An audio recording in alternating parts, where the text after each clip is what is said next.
Welcome to Negotiation Made Simple, where we help you master the art of negotiation and win the next deal. I'm your host, John Lowry. This episode is all about leverage. It's thinking about how do we manage leverage, how do we use leverage, and how do we build leverage. And I'm excited to welcome as our guest for this episode, Blake McDaniel. Blake is a talent agent, spends his time negotiating contracts on behalf of artists literally across the world. Blake has represented the likes of Alabama, Run-DMC, NPR, Jerry Lee Lewis, and Chuck D, amongst many others. And over his career, Blake has learned about leverage. And he's going to give us this framework that he learned early in his career and now has mastered and is used to put some of the most significant entertainment deals together. This is an episode that I think you will find extremely useful. I know it's something that as I engaged in this conversation, I learned a ton. So let's jump into this conversation with Blake McDaniel.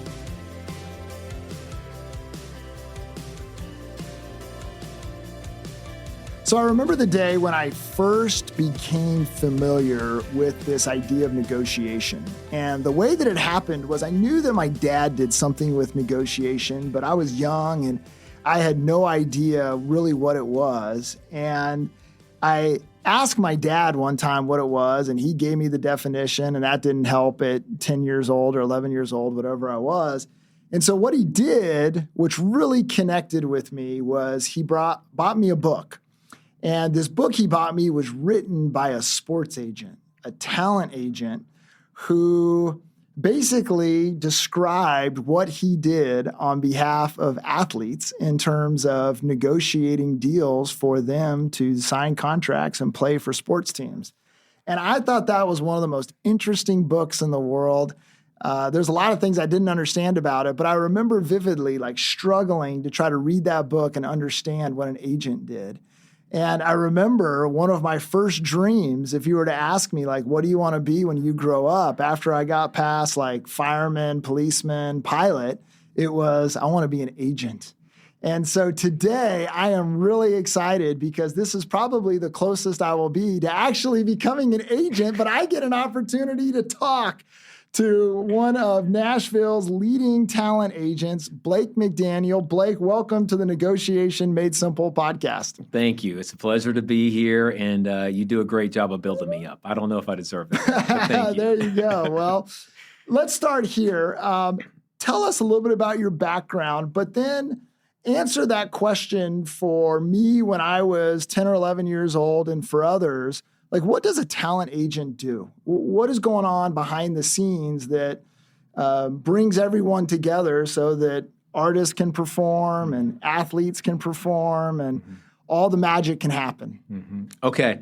So originally I'm from North Alabama. Okay. Went to school at the University of North Alabama. Go Lions. Yeah. Got my music business degree there. Got my master's in business administration, MBA there.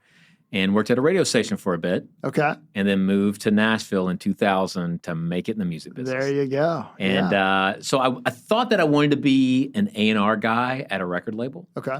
And no one would hire me. So it just so happened that I got a temp job at a place called Creative Artist Agency. I'd never heard of it at that point in time. And that temp job, which was filling in for the receptionist and filing paperwork and cleaning the kitchen and making the coffee, ended up becoming a career for me. Wow. And CAA, for people who don't know, is one of the major talent agencies in the world, representing television, film, music, sports, brands, all across the board. And it was an amazing run for me, almost 24 years. Wow. I learned so much and got to work with so many amazing people and have so many amazing experiences. And so there it is. So what is an agent? That's where we're leading to, right? Yeah. So what is an agent? An agent is someone who works on behalf of talent. Talent can be a director. It can be a producer.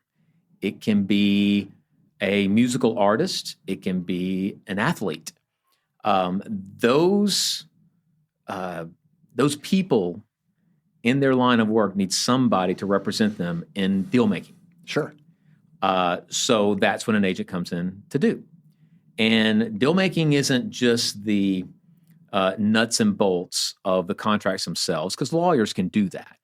But it's figuring out the situation and coming up with a situation that benefits both parties on either end, preferably their client, of course, leaning to that. So that's what an agent does. And so you can take that situation, that formula, and plug it into an athlete or a musical artist. So when a musical artist needs to go and play a concert, they bring in the agent to negotiate that concert. That's what they do in the very basic form of that. When they need to do a brand deal, they bring in the agent to help them do the brand deal. Now, record deals are traditionally done with labels, at least on the music side. Athletes need someone to negotiate their deal with the team or with the brands or with their public appearances, et cetera. That's what an agent does. It's exciting. It is fast-paced for sure. It can be anxiety-driven and inducing. Sure, I would imagine. In a lot of ways. There's a lot of sleepless nights. Yeah. But there are also a lot of amazing situations and experiences and people that you get to interact with and have that you wouldn't otherwise. So in the end, it's worth it. Sure. I tell people a lot, I say, good things that happen in the world, there's often a negotiation that was on the front side of whatever that was. Of course, absolutely. And same thing in terms of entertainment. Yes. Every act, every show. Yes. Every game. Yes. It's usually the result of a whole lot of negotiations that happened right. on the front end before it all comes together. That's exactly right. And so talk a little bit about when did you realize that in your career as an agent that negotiation was going to be an absolutely fundamental skill that you had to master? Probably day one of being an agent's assistant. Okay. Because at that point, the way we had it at CAA Nashville office, we had all the assistants sitting together. Their desks were facing each other. And the agents that they represented were right behind them with an open door. Okay. So it was almost like the floor of the stock exchange. Yeah. You would hear agents on the phone going back and forth, yelling at each other, trying to get deals done, communicating. And you were in the middle of that, hearing all this information fly right over your head. And when that started happening, I looked at myself and I said, okay, this is amazing, right? Yeah. This gets the blood flowing, right? Mm-hmm. This is an adrenaline booster like no other. And it also occurred to me that all these people were negotiating these terms of contracts, sometimes arguing terms of contracts with the other side, claiming breach and all kinds of other things, but they really didn't know. They really didn't know. Yeah. Because none of them had law degrees.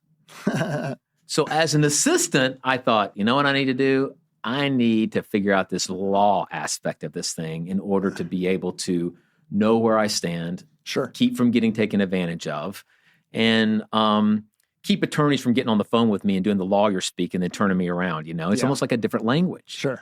So I started going to law school at night. Wow. So I enrolled in Nashville School of Law. Okay. And I started to go to law school at night. So I made it through the first year of law school, which was crazy because I was an assistant at an agency during the day, going to law school at night or reading until like 1 or 2 in the morning, and then turn around doing it over and over again. So I did that for an entire year. After I got to the end of that year, I was kind of looking at myself saying, wow, can I endure this anymore? And it just so happened that the agent trainee position came open at CAA. So, and that's how the path of an agent goes. You're an assistant first, then you are able to be promoted to a trainee. And that's a period of usually 2 to 3 years, sometimes 1 year, depending on what area you're going into. And after that gets completed, then they will promote you on to an agent itself. So the agent in training position came open. And I thought, this is God giving me my exit ramp. Because after your first year of law school, then you get into like procedure and writing briefs and all that. I didn't care anything about that. I just needed to know the nuts and bolts. So I took God's exit ramp and I dropped out of law school and I went into the trainee program. And then there you go. I became an agent in training and then eventually got promoted to an agent. So you got that first year contracts class behind you. You learned all about consideration and all those kinds of things. All you need is a peppercorn, right? All you need. That's right. It's just got to be something. That's right. So very good. So you got through all of that. Yeah. You decided, hey, I don't really want to be a lawyer. I want to continue to kind of pursue the agent thing. Yeah. And essentially, you were pursuing a career as a professional negotiator. Absolutely.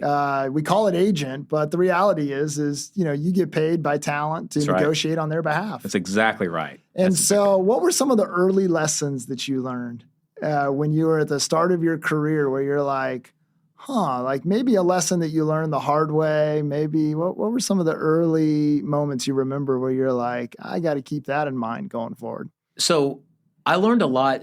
As an assistant, you would work for several different agents before they would start promoting you. And even as a trainee, you worked under different agents. And from each agent, I learned different things. One of them, Stan Barnett, he taught me, make the process as fun and enjoyable as possible. Interesting. Because if you do that, they're going to come back again. Yeah. You'll get that first phone call to do the next deal. Mm-hmm. Brad Bissell, he taught me the devil is in the details. Mm-hmm. Like you need to know every single term, what it means, what the history of the previous deals are in order to use those for precedent for you or against you, what have you. So that was what he taught me. Okay. Scott Clayton, an amazing rock agent who found John Mayer and Kings of Leon and all those. Wow. I worked under him for a bit as a trainee. He taught me that the product is the most important thing.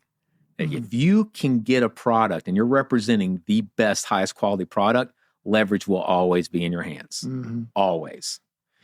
So yeah, I learned a lot from different people. And that's the beauty about working for different people at that agency, was you got to like glean little bits and pieces of all that, put it together, and hopefully become a good agent yourself. Yeah, it kind of becomes like a master class by observation. Without a doubt. To where you just want to soak it all in. You want to be like a sponge. Absolutely. Just take this tidbit, takes this tidbit, and then building yourself. Absolutely. Kind of the negotiation toolkit that's going to kind of carry you forward. Yeah, and then conversely, I learned how not to do some things too by watching other people. Yeah. So some people would, a slash and burn mentality, like go for everything you can get out of every single deal.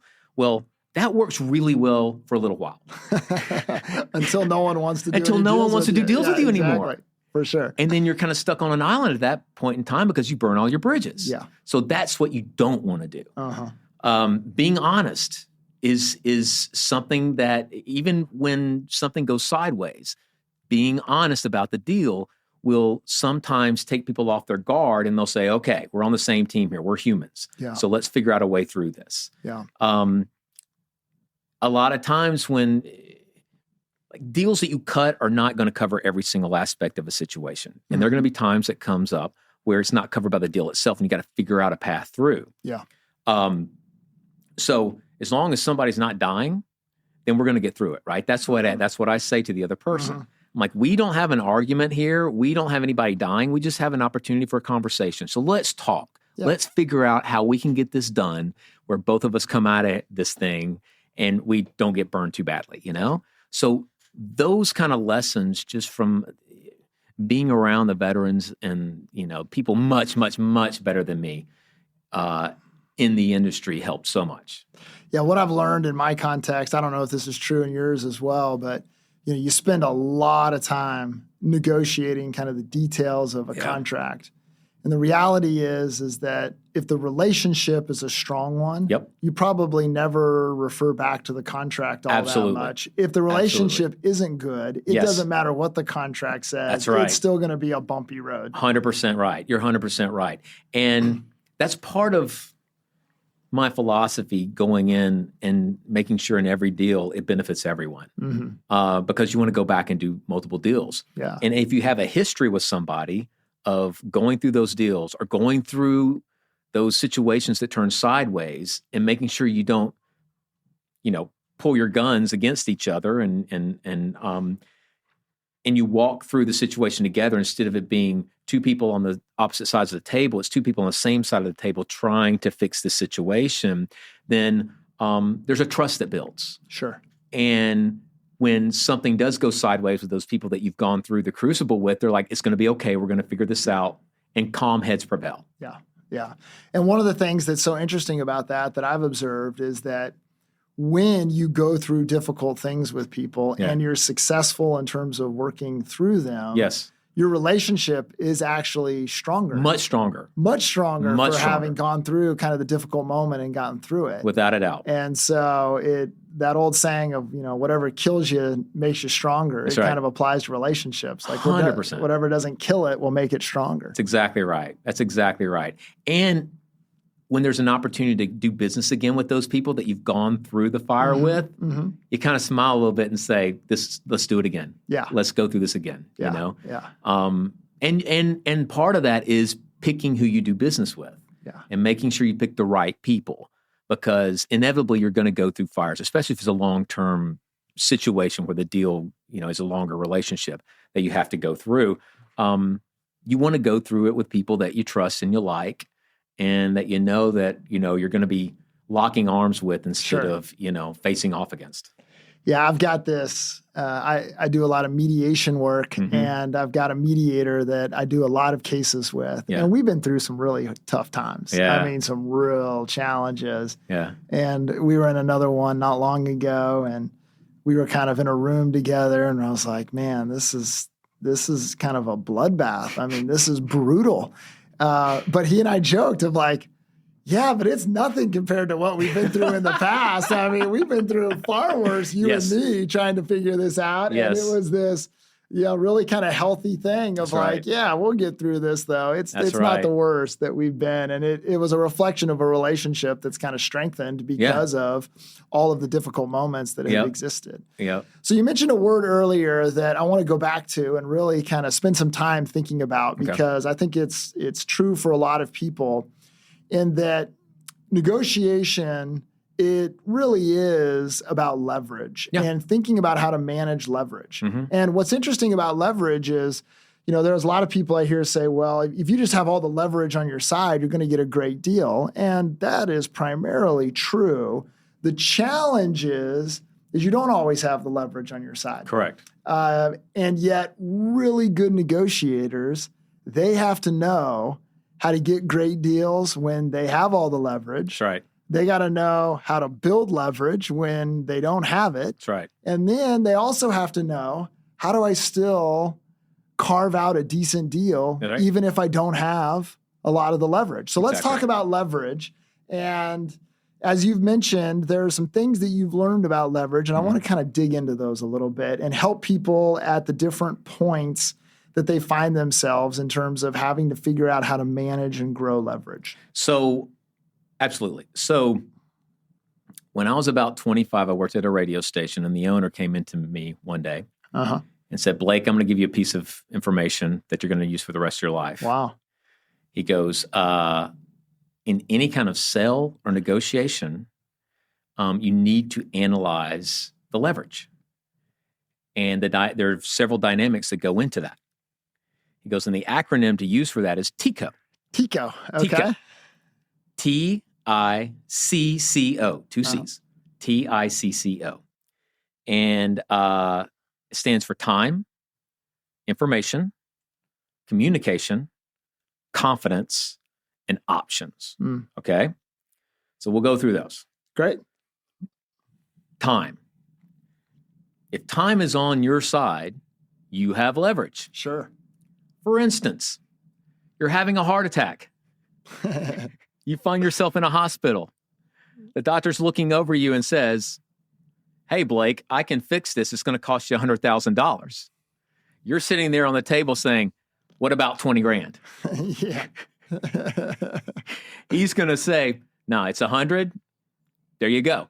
Time is not on your side. Not at all. You need to get fixed quickly. So you're going to do that deal, right? Yeah. Okay, that's an extreme example, but it tells you that if one of the parties has time on their side, they can They can play out the time that they need to, push you to the point where you have to take whatever terms they give you because you have no time to do anything else. Yeah. So time is a big one. You need to know how much time you have and be able to play out the rhythm of that negotiation accordingly. Mm-hmm. And you should analyze that before you even go in, and analyze what their timetable is, right? Because they may have a different timetable as well. So you need to kind of anticipate that as well. So that's time. Yeah. Before we move on, though, let's talk about time for a little bit more. Go for it. Let's do it. The other thing that I think is really important about time is don't wait. Mm-hmm. So lots of folks, they have a lot of time. I can get to that. We can pursue that. We can talk about that later, because many times those are difficult things. And so naturally you avoid until you have to. Exactly. But the problem is that when you really feel like you have to, you run out of time, and so you've lost your leverage. That's exactly right. And so talk a little bit about that in terms of how you have the ability to manage time. Sometimes you have to create more time. You're exactly right. You have to manage more time, and you have to try to dictate the rhythm of the negotiations as well, because there is a factor of momentum that goes through. Mm-hmm. And by the way, all of these play into each other. All of these dynamics play into each other. Yeah. This one plays into communication, right? So part of keeping the momentum of a deal going is communication. Mm-hmm. And as long as you keep that communication going, you can keep that momentum going. But as you say, if you wait, then all of a sudden you've killed the momentum of the deal itself. And sometimes they'll walk away because they just aren't excited about the deal anymore. It's something that they really don't want to do. Yeah. So time and communication play in together, I think, in that scenario. So yes. Yeah. And then the other thing about time that I think provides so much leverage is your willingness to be patient. Oh, yeah. And so not being too eager to get that deal done, even if you might have some substantive reasons that you want to get it done sooner rather than later. I just tell folks sometimes you got to kind of let the deal come to you. Yes. And you got to be patient. Yes. And the more patient you are, the more people will have the opportunity to move your direction. Yes. In terms of the substance of the deal. Exactly. And like I said before, they play into each other. So being patient, what that does is that conveys confidence. Yes. Because if you're patient with it, you're confident. You're confident that whatever's going to happen is going to work. The deal happens, the deal doesn't happen. It's okay. I'm fine. I'm fine. Yeah. So yes, 100%. All right, let's go to the I. Information. Okay. Information is so important. You need to have information on the product or service that you are selling or negotiating over. Mm-hmm. You need to have information on the environment that you're working within. You need to have information on the person that you are negotiating against. And by doing so, you can cut deals that benefit you and deals that benefit everyone else. So, for instance, I have a plot of land I want to purchase for $20,000. It's an acre.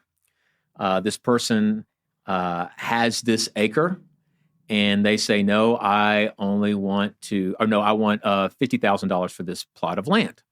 Well, in a vacuum, maybe you want it, maybe you don't. But if you know this plot of land is part of a bigger parcel that a big box retailer is going to come in, and they are going to pay you a multiple of 10 for whatever you buy that for, then you may say, yeah, I'll give you 50 grand for it. All good, because the big box is going to give you 200 grand for it, right? Yeah. So get the deal done, move it, lock it down, move on. In the end, giving up that little piece is going to be big for you in the end. Mm-hmm. So knowing that information helps you out. Now, if that person owning that plot of land had that same information, they say, no, thank you. I'm going to go to the big box retailer and I'm going to sell it to them for that multiple. Mm-hmm. So having that information when you go into a deal helps so much. Yeah. Knowing what that other person needs out of that deal and being very honest about that helps as well, because you can speak to that when you're doing the communication. Mm-hmm. I know what you need. I know what you're looking for. I'm willing to provide that for you. And here's how I'm going to provide that for you. And here's how this deal is going to provide that for you. Now let's talk about what I need in return. By doing that and having that information helps you construct a deal that benefits everyone. Yeah. And I think information, there's a substantive level to it in terms of the actual information that gets shared and how you present information. But then there's also a signal to information that I want people not to miss. And oftentimes in the course of doing business deals in particular, but with lots of other kinds of deals as well, there's information that has to get exchanged. Yes. And what happens sometimes is that information doesn't come complete. There's holes in it. Yes. And those are moments where the kind of red flags should be going off. Yes. If I'm not getting the information, what's the story? Yep. And sometimes you can figure that story out. Other times you can't. You just know that there's something going on. That's right. And so where I encourage people to think about in terms of information, if the other side's willing to share it, they share it in a forthright, complete way, then there's probably a signal there. Mm-hmm. If they're reluctant to share it, or they share it, but they share it piecemeal or whatever the case might be, that's one where you want to pay more attention to what's going on. That's exactly right. It's just a big signal. That's exactly right, which plays into communication, right? Yeah. It plays into communication. You ready to move on to Let's communication? go. All right, let's do it. Yeah. All right, so communication. Communication is, we'll go back to the rhythm of the communicating back and forth, keeping that going at a steady pace, controlling that rhythm, keeping the momentum of the deal going, but also knowing what to communicate to the other person and what not to communicate to the other person and how to communicate that to them as well. Those are very important. And you can use pieces of information that can strengthen your leverage or undermine it, one or the other. And you have to know what that is, how to do it, and how to convey it properly. Mm-hmm. Yeah. So the communication piece, there's like the substance of the communication that becomes so critical, but the importance of communication goes so far beyond that. Mm-hmm. And so with communication comes a certain level of intimacy. That's right. And so and I think also in addition to that, there's a certain level of respect that comes. And trust. Yep. And so when communication stops or there's a failure to respond to communication, it's not just that the information didn't get shared, but now these are like micro cuts in the relationship. That's exactly and right. in the trust. That's right. And so I love what you talked about, kind of controlling the rhythm. Yeah. It's really, really important when you're putting these deals together and when you're thinking about these things that you maintain that rhythm of communication, even if you don't have anything to say. Yes. Just to say, I got you, we'll get back to you, or, whatever the case is, that communication, again, is kind of the glue that holds the deal making together. Absolutely. Not the deal together, but the deal making together. Totally agree. And there's a momentum that goes with this, and we talked about that earlier. And keeping that momentum steady means there needs to be steady communication. Even when there's nothing to communicate, just say, look, there's nothing on our end yet. We're working on it. We'll get back to you. We haven't forgot about you. We're working hard on this. This means a lot to us. Those kind of signals are great and so important. Yeah, it's so important for people to remember that because again, you just want to avoid those things to where it's like, I didn't mean to offend them, but I just didn't get back to them. That's and right. they're like, yeah, but you offended them by not getting back to them. And now you got to overcome that to get the deal back on track. That's right. You just don't want to create those kinds of roadblocks in terms of deals if you don't have to. And simple communication, that's where all that happens. Exactly right. Exactly right. And so next on the board then is the other C, which is confidence. Confidence, yeah. And confidence comes, like you said, with patience. Mm-hmm. If you have all the information you need, if you have time, then, and if you have options, and we'll get to options in a second, then you can come into a negotiation with confidence. Now, hopefully you're not negotiating against a shark, but oftentimes you're going to encounter those. And when a shark smells desperation or someone who's not confident in themselves, they'll go for the jugular. Yeah. They just will. Yeah. And it can put you in a very, very bad position. Mm-hmm. So confidence comes from being prepared, like all of this preparation that's come together. And it comes from experience as well. Mm-hmm. Like knowing, like you were saying earlier, when you encounter a situation that's bad or hard to get through, Yeah. but you've done that before, then you know you're going to get through this one just like you got through the other ones. And there is a path through this. You just have to find it. And that's part of it too, is believing in any situation there is a path through it. You just have to find it. Yeah. And by clearing your head and being confident that there is a path through it, eventually you'll find it. Yeah. You will find it. So that's confidence. Yeah. So this idea of building confidence, the reality is that in this process, as you mentioned, with all the sleepless nights, the adrenaline rushes, I mean, what drives that is the uncertainty that exists in the negotiation process. That's right. You don't know what's going to happen. That's right. You don't know if they're going to take the deal. You don't know at what point they're going to say yes. You don't know. And so it creates all of this.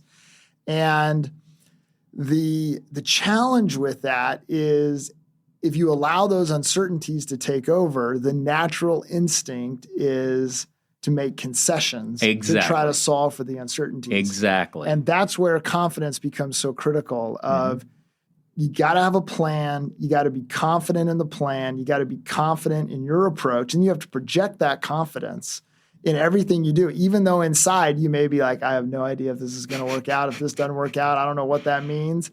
But you can't let that come to the surface. That's right. Otherwise, you're right. Anyone who senses that on the other side, who it's in their interest to exploit it, they will. Yep. And I've seen it countless times where people they've oftentimes, this is where communication can be bad, where they've talked too much. Yes. And so they've said, here's what we need. And then they've dropped, but it's negotiable or something like that, to where they make this huge like qualifier. And not only have they not projected confidence, but they've literally just ambushed all that they're trying to accomplish because they let the uncertainty get ahead of the confidence. And so one of the things that I think people can do that's really helpful in terms of kind of building that confidence is talk to someone if you need to, or just in your own head as you're kind of negotiating with yourself, like acknowledge the uncertainties, write them down if you need to. Yeah. And then develop a plan to deal with those uncertainties, and then don't think about them again. Yes. Just think about the plan. Yes. And have confidence in the plan and say, we developed a plan to deal with the uncertainties, get those, to your point about clearing your head, out of your head. Yep. And just get your head completely focused on the plan. And there are two tactics that can be used in those scenarios too to kind of convey confidence. And one of them is the pregnant pause. Yeah. When you're going back and forth and somebody says something and you just sit there and don't respond, I have no need to respond. There's nothing for me to say. Yeah. Usually the weaker party has to talk. And they'll do that. And as they talk, they'll fill up that space with information that you need. And it is impossible for someone to communicate without somehow or another giving tales to their psychology. Yeah. And if you get good at reading that, why did he say this? Why did he say it that way? Why did he say this instead of that? What wasn't said? Those kind of things. When you can pick up on those things, you can figure out what kind of mindset that other person's in and what they're trying to go after. Yeah. So the pregnant pause is a big one, just sitting there. Another one is the kind of ambivalent, nonchalant, okay. If you don't do this may happen. Okay. Okay. And not respond. Yeah. That's a power move. And it shows confidence. And it shows that you're going to be fine no matter what. Like you don't have that insecurity that you need to push somebody into doing something. You're fine. Yeah. Those are two tactics that when you get in the middle of a negotiation going back and forth, sometimes it's like, okay, pregnant pause time. Let's just pregnant pause. Let's control the rhythm of this and let's pull back a little bit. Yeah, I'm doing some executive team conflict management work right now. Yeah. We've got an executive team that is not getting along, and people are at the point where they're kind of making the threats of, well, if this person doesn't go, then I'm going to go kind of thing. And whenever you get there, it's not healthy. And I'm intervening here a little bit to try to help this executive team figure out if they can work together. And in working with one of the executives, we've kind of had that moment where, this particular person is very quick to kind of lay out their demands and their positions. And as the person that's trying to facilitate this, it's not my job to kind of react to those. I just kind of quietly nod my head, but I don't want to give him any ammo for his position because I want him to hold it loosely, not tightly. Yes. But at the same time, I can't necessarily make promises in terms of, I can't tell you that so-and-so is going or not going. Like, that's not my choice. And so you just sit there quietly and you watch how things will start to change. And so the last conversation we had was the first conversation where he didn't say it. And so now it was a whole long conversation about the dispute, but I didn't get the position this time. And so to your point about kind of the signals and listening, while he said nothing, he actually communicated really loudly that maybe something has changed in terms of his position as a result of all the work that we have gone through. So it's interesting, some of those tactics that you talk about, they're very effective, and that's why being observational is such a critical negotiation skill. Totally. And there was a project I was involved with at one point in time. I'm not going to name names or projects here, but and there were several subjects of this particular project. It was a documentary that was being filmed. And one of the many subjects of this project said that they wanted it to be done a certain way, but it wasn't up to them. But it was a power move is what it was. Yeah.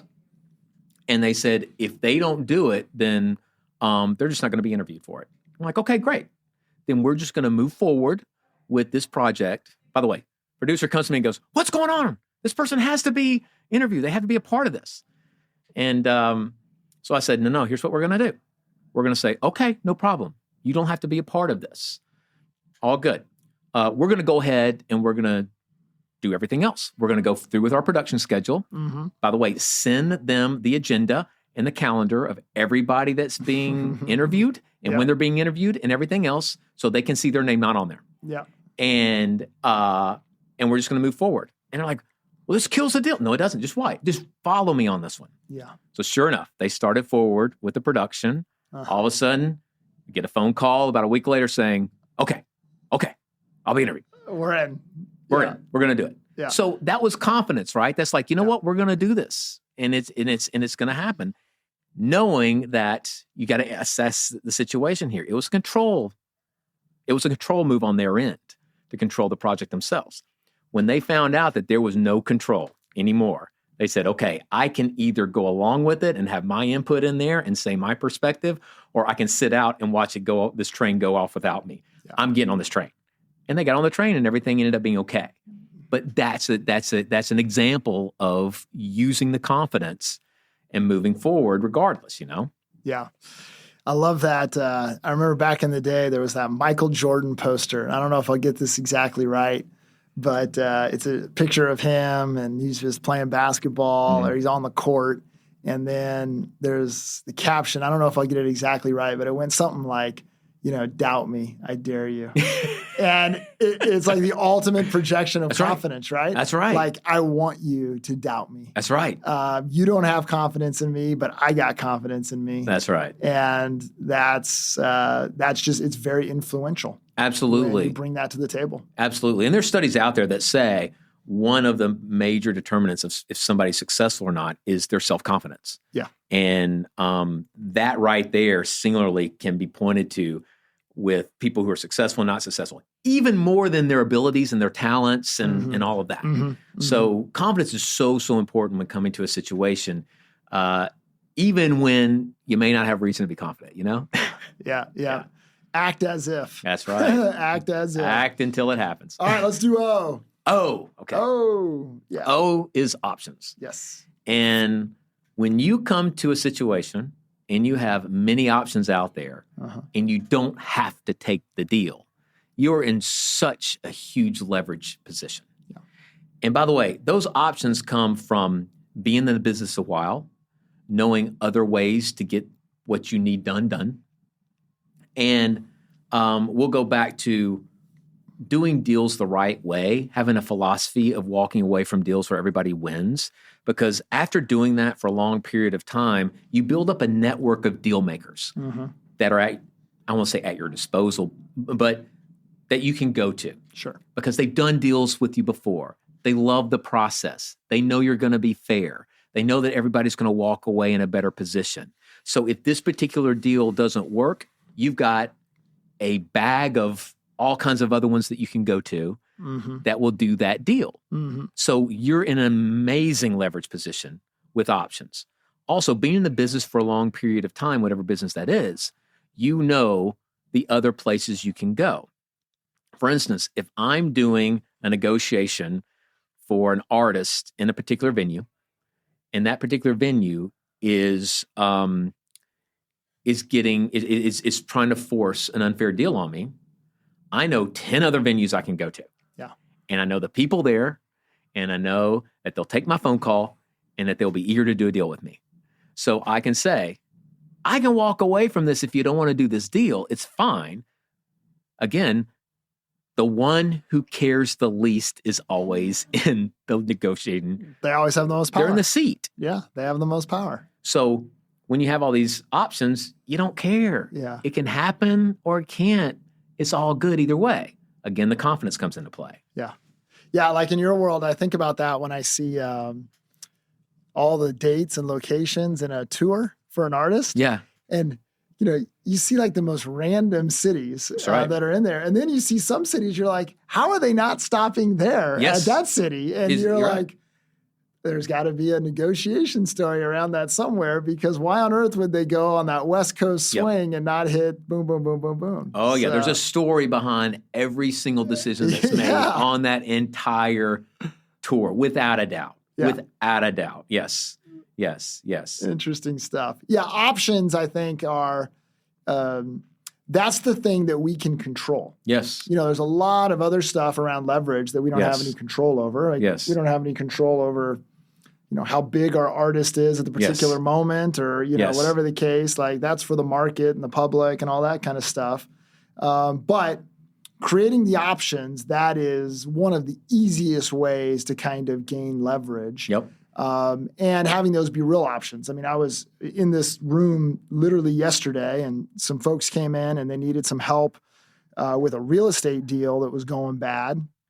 And, the simple advice to them was, look, I know you want to do it the collaborative way, but you got to create the competitive option. Yeah. Because if all you go to the table with is, here's how we can work together to get through this, and they're not incentivized to work with you to get through it, you may be left holding the bag. That's right. And so you got to develop those other options, some options that may not be as good for the other side, even though it might not be good for you either, just so you can create that leverage and be able to get them to a place to where they're willing to be cooperative with you and trying to work the problem out. Absolutely. And part of that communication and the back and forth is creativity as well. Sure. So you can't look at deals as linear things. Yeah.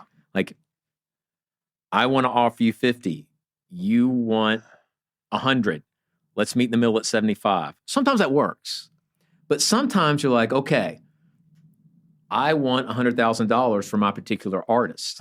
Venue says, no, we're only willing to give you 50 grand. Okay. Well, what about the parking? Give me a percentage of the parking. Interesting. Well, what about concessions? Give me a percentage of the concessions. What about the merchandise? When they sell the t-shirts and you're taking a portion of the merchandise from us, give some of that back. What about the percentage of the ticket sales? So if we get to a certain threshold, why don't you throw those ticket sales on top of that? The venue looks at that and says, that's interesting. So what you've done, instead of making it a linear conversation, you've made it a three-dimensional conversation. And by so doing, you can cut a better deal because you can take their $50,000 plus all those extras. And in the end, if you sell enough tickets and things go well, you can make much more than the $100,000 that you were trying to get in the very beginning. So being creative about the deal and looking at it as a 360, three-dimensional structure instead of a linear structure going one way or the other, that can help your client in so many ways. I love that because it takes us out of kind of the either or mentality, and it really thinks about like what else can we integrate That's right. into this particular deal to add more value to kind of everyone. Yep. And that becomes the essence of this integrative approach to negotiation. But for folks, it's really important to remember that, you know, when you get locked into these kinds of things and you have this position and this position, oftentimes what will prevail is not one side or the other. It's going to be the creative process that says, okay, how can we bring both folks to the table, but under a deal structure that may be completely different than what either side is presented right now? 100%. And so that is an important negotiation skill for people to remember is I can't get stuck in just the options that are on the table. Yep. I've got to let my mind go to work in terms of thinking about what are some other options that could come to the table. Otherwise, you're going to get stuck and you're probably not going to get a deal. Yeah, but even before that, too, analyzing both parties' positions. Yes. Where one of them sits and what they need, and where the other one sits and what they need. And then taking those and seeing where that overlap is. Sure. When you find that overlap, and you're like, okay, how do we do a deal that takes into account this overlap? Yeah. And when you do that, you're going to get a deal that works for everybody every time. And that's the fun. It's like finding where that puzzle, putting that puzzle piece together and finding where that sweet spot lies. That's fun. Yeah.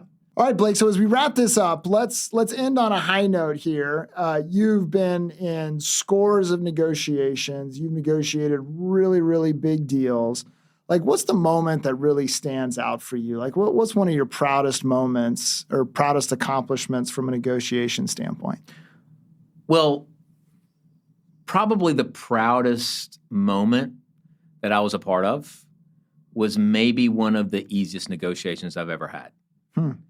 And that's because what it centered around. So being from the state of Alabama, I was in the process of signing the band Alabama. Oh, wow. And I signed them, which was not only a big deal as far as business goes, but being from Alabama, they're like deities. They like walked on water down there. So I don't know at the time and now even that, you know, you could achieve as an agent something any bigger than representing that band, the greatest band in country music history. It just so happened the week before I signed them, a series of tornadoes went through the state of Alabama. I don't know if you remember that. 2011 is when it was. Lots, just incredible devastation in my home state. And the first order of business upon signing Alabama was we needed to put together a show to raise money for these people who were in a very, very desperate situation. And they needed fast cash given to them because the process of getting FEMA down there and FEMA funds to them was going to take a little time. So Alabama said, Blake, first order of business is put the show together down in Birmingham, and let's raise as much money as we can and help as many people out as we can. So at that point in time, we thought, okay, how are we going to make this happen? We picked up the phone and started calling people. And instead of saying, what can you do for me? They said, what can we do for you? Wow. And some of the biggest artists, Luke Bryan, Martina McBride, Brad Paisley, Darius Rucker, they all came running. And part of this is getting the production together, the sound and lights, et cetera. Brad Paisley said, you know what? I'm carrying a rig of sound and lights with me on tour. We're going to use it. I'm going to bring them down there, and you're not going to have to deal with that at all. Ticketmaster, who did all the ticketing, they said, you know what? There's no reason to negotiate. We're going to throw everything in the pot. We're going to put everything on the table. People, the ushers, volunteered their time. All of that happened. And we ended up being able to raise $2.2 million for needy people in the state of Alabama, and ended up being my proudest moment, yet the easiest negotiation. So, that's probably the story I want to leave you with. Yeah, that's awesome. Well, you know, what's one of the great things about negotiation is that there's a lot of good that can come from it. Exactly. And that story is one of them in terms of your response to that disaster down in Alabama. And in addition to that, I just think it's reflective of, the work that you do and, putting entertainers in front of people so that they can bless their lives, and then handling kind of the business on the backside of it. And from that, there's a lot learned, and we're really just appreciative that you've taken some time to come hang out with us and share some of those lessons here on the Negotiation Made Simple podcast. So thanks for being here, Blake. Thank you. It's been a blast. It really has been. I appreciate it. This conversation about leverage is such an important conversation. Leverage is how it is that you get great deals. If you don't have any leverage, no matter how good of a negotiator you are, it is really hard to put a good deal together. And so to master negotiation, we have to master leverage. And I think what Blake gave us was one of the most just compact and useful tools in terms of thinking about leverage. His TICO acronym is so powerful. Time, info, communication, confidence, and options. These are the keys to generating leverage in a negotiation.